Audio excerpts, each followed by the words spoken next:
جو نبی علیہ الصلوۃ والسلام کی زندگی کے کامل ہونے کو بیان کرتی ہیں۔ آپ علیہ الصلوۃ والسلام کے جب بالوں سے متعلق تفصیلات آئی تو نبی علیہ الصلوۃ والسلام کے بالوں کے حوالے سے علماء نے لکھا کہ نبی علیہ الصلوۃ والسلام کے بال سر کے 3 طرح کے ہوا کرتے تھے۔ کبھی آپ بال لمبے رکھتے تھے، کبھی کان کی لو سے ہوتے تھے اور کبھی کان کی لو کے اوپر ہوتے تھے۔ نبی علیہ الصلوۃ والسلام اپنے سر میں کنگھا کس طریقے سے کرتے تھے، آپ تیل کون سا ڈالتے تھے، آپ جب سر پر تیل لگاتے تو آپ کے سر کے اوپر اگر کپڑا رکھا جاتا تو اس کپڑے کا رنگ کیسا ہوتا تھا، آپ سر پر پگڑی پہنتے تھے تو پگڑی کو جب آپ باندھتے تھے تو اس کو باندھنے کا طریقہ کیا ہوتا تھا، پگڑی کے نیچے آپ ٹوپی رکھتے تھے یا ٹوپی نہیں رکھتے تھے۔ نبی علیہ الصلوۃ والسلام کتنے رنگوں کی پگڑی باندھا کرتے تھے۔ نبی علیہ الصلوۃ والسلام کی پگڑی کا شملہ پیچھے کی طرف ہوتا تھا یا دائیں طرف ہوتا تھا یا بائیں طرف ہوتا تھا،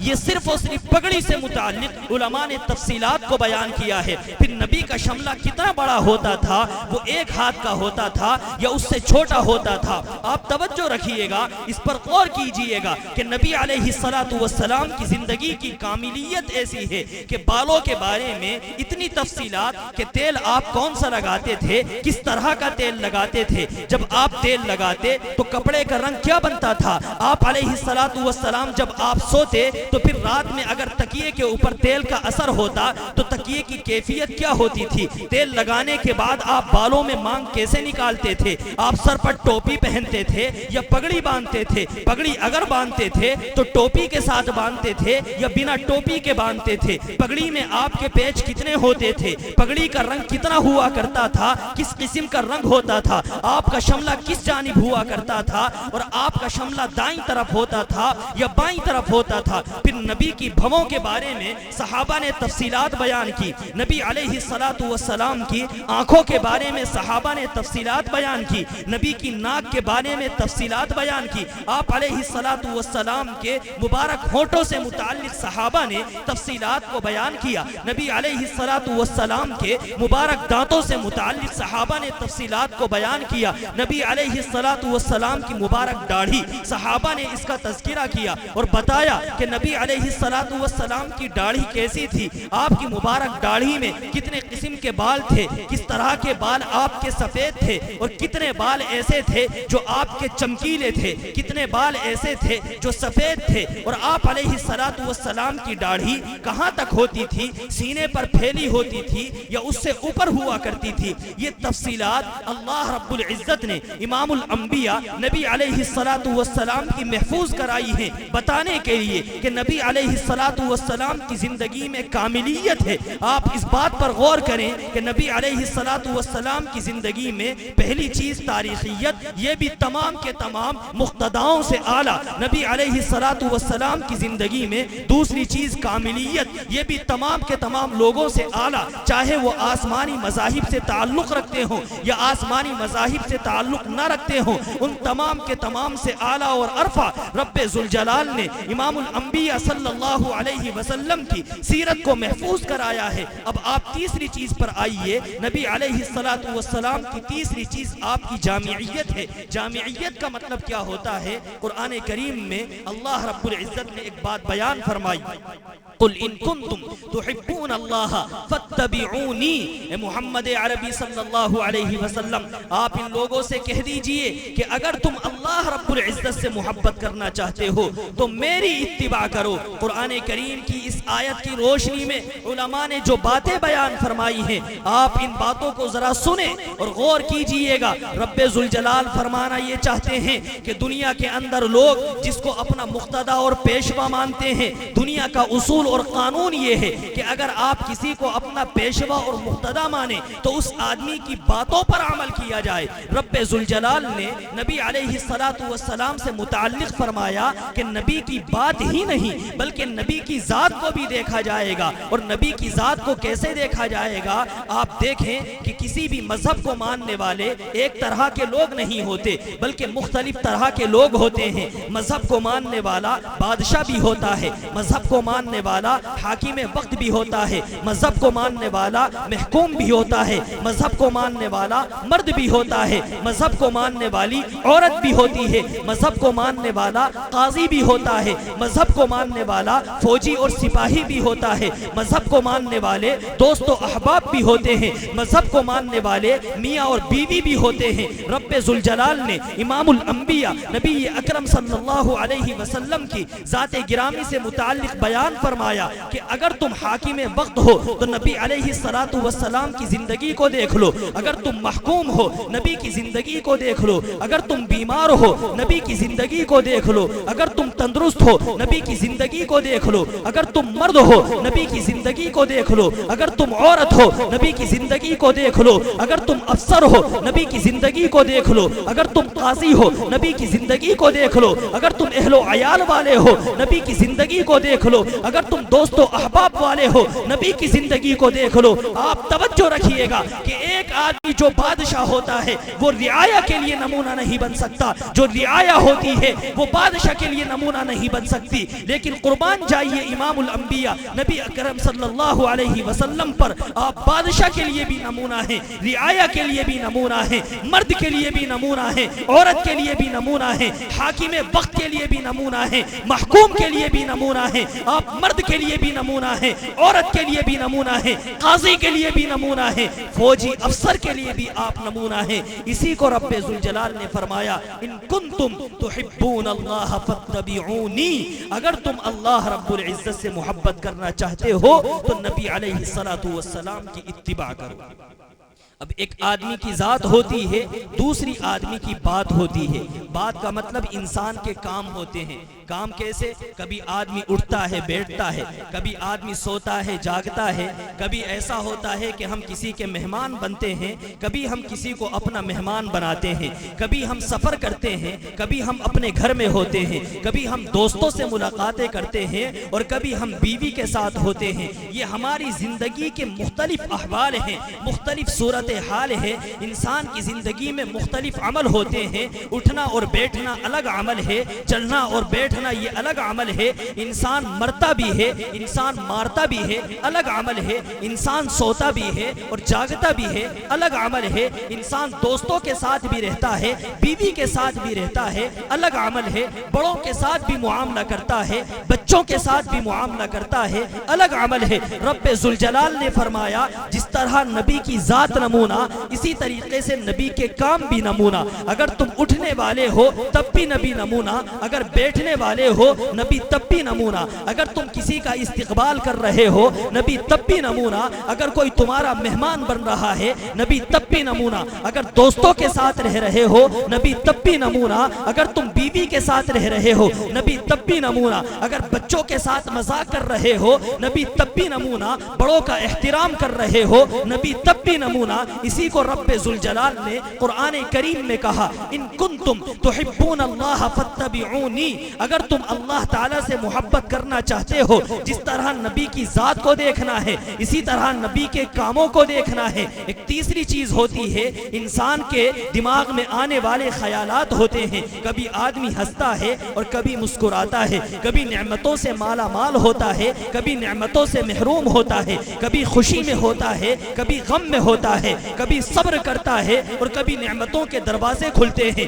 کبھی کسی مصیبت پر جمے رہتا ہے، کبھی استقلال پر ہوتا ہے، کبھی صبر پر ہوتا ہے، کبھی شکر پر ہوتا ہے، کبھی شجاعت پر ہوتا ہے، کبھی رضامندی پر ہوتا ہے، کبھی توکل اور اللہ پر بھروسے میں ہوتا ہے۔ یہ تمام کی تمام کیفیات جو انسان کے دماغ سے متعلق ہیں یا دل سے متعلق ہیں، رب ذوالجلال نے کہا کہ ان تمام کی تمام چیزوں میں نبی تمہارے لیے نمونہ ہیں۔ تو نبی اپنی ذات کے اعتبار سے بھی نمونہ، نبی اپنے کاموں کے اعتبار سے بھی نمونہ اور نبی اپنی سوچ کے اعتبار سے بھی نمونہ۔ اسی کو رب ذوالجلال نے قرآن کریم میں کہا ان کنتم تحبون اللہ فاتبعونی، اگر تم اللہ تعالیٰ سے محبت کرنا چاہتے ہو نبی کی ذات کو بھی دیکھنا، نبی کے کاموں کو بھی دیکھنا اور نبی کی سوچ کو بھی دیکھنا، یہ تینوں چیزیں ہمارے لیے نمونے کا کام کریں گی۔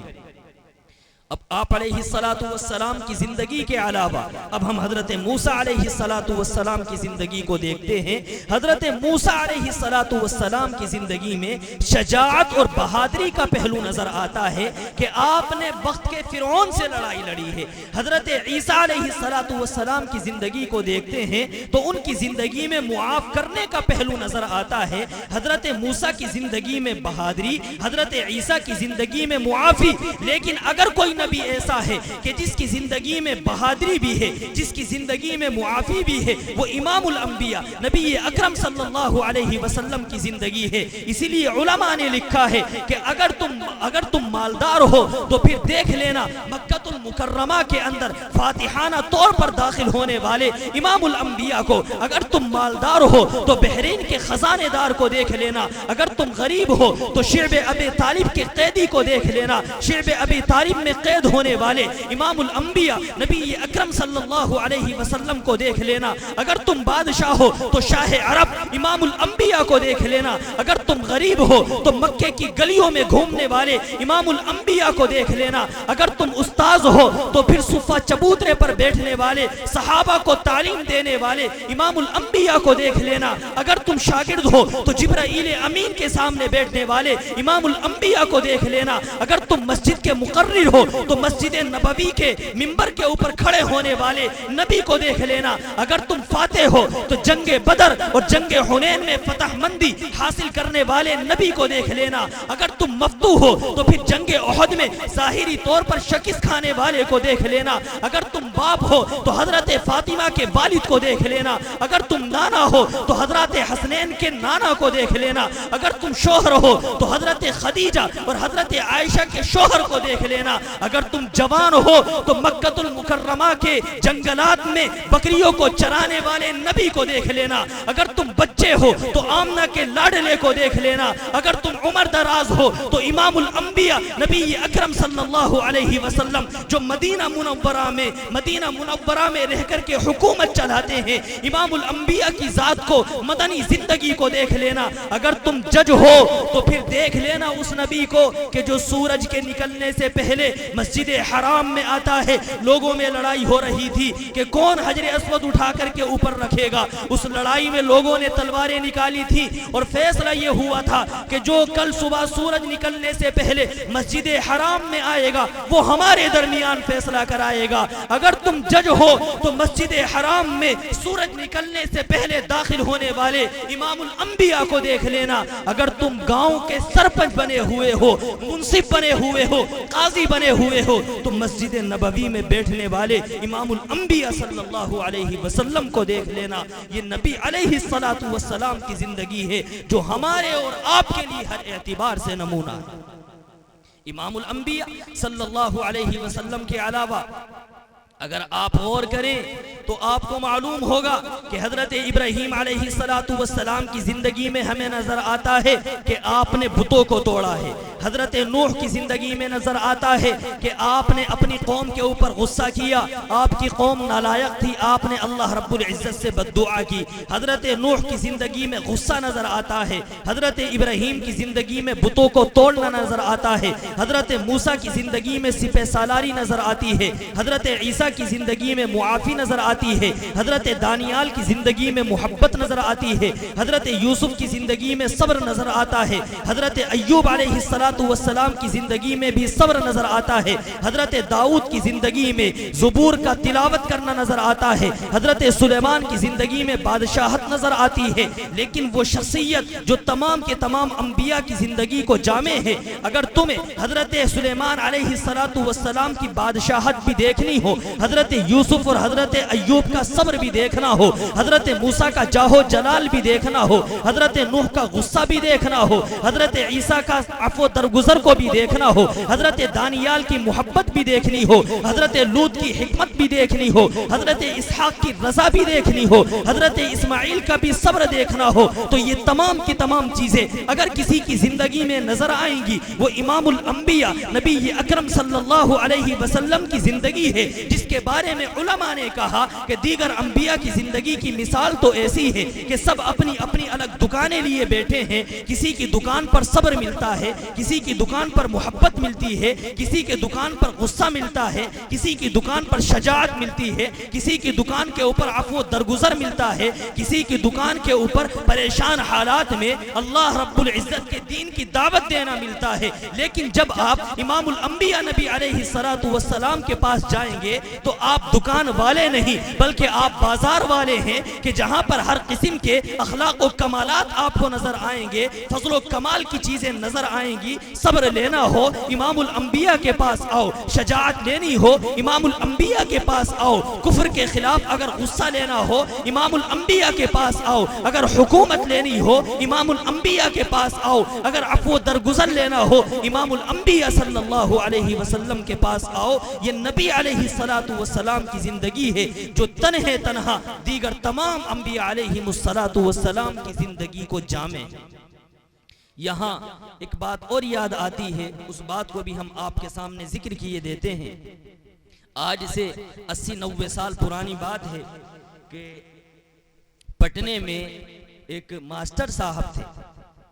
وہ ایک رسالہ نکالا کرتے تھے, رسالے کا نام تھا نور اسلام.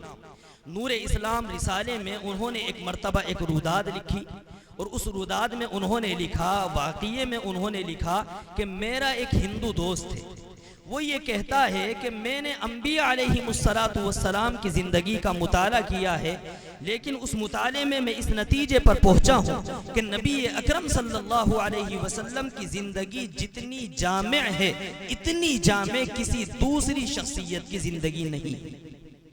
اس سے پوچھا گیا, ماسٹر صاحب نے معلوم کیا کہ آپ اس نتیجے پر کیسے پہنچے, تو اس ہندو کا آپ جواب سنیے. اس نے کہا کہ میں اس نتیجے پر اس طرح پہنچا ہوں کہ دیگر انبیاء علیہ السلام کی زندگی کو بھی میں نے پڑھا, لیکن نبی علیہ السلام کی زندگی تنہا ایسی زندگی ہے کہ آپ کی زندگی میں اس طرح کی مختلف چیزیں نظر آتی ہیں کہ اتنی مختلف چیزیں کسی دوسری شخصیت کی زندگی میں نظر نہیں آتی.